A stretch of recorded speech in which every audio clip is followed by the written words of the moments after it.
Welcome back mga ka-RC. Ito nga yung mga ibon natin, mga flyers.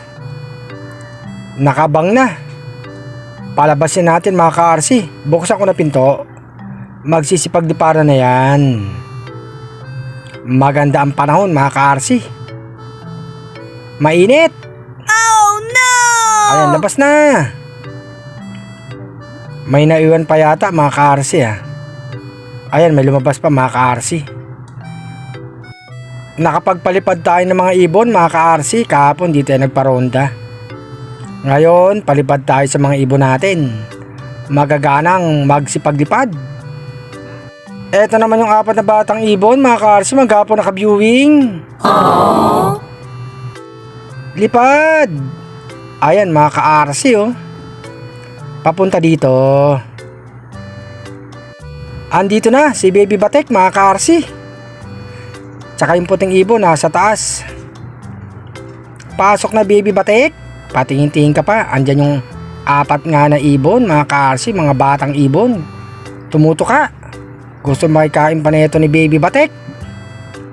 May pagkain na sa loob Baby Batek. Pasok ka na. Anak ka to ni Batek at saka ni Padrino. Ayun, silipin mo yung magulang mo doon. Ito yung mga ibon natin mga ka-RC. Tuka, nantuka si Batek. May mga pagkain sa bubong mga ka-RC. Mga natatapon ng mga batang ibon na kumakain mga ka-RC. Yung isang puti nasa taas Aww.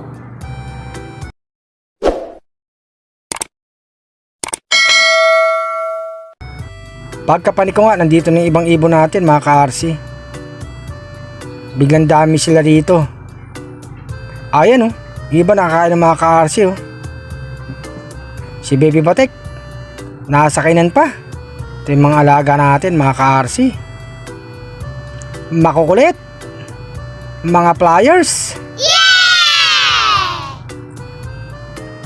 Andun pa isang ibon. Ito nilang naiwan mga ka-RC.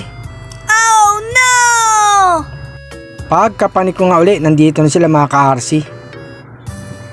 Mga nagpapahinga na, mga busog na. Si Baby Batek nakapwesto na. Eto mga batang ibon, pasok natin dito sa malaking kulungan. Dito na sila mga ka-RC. Para masanay, nakakain na sila.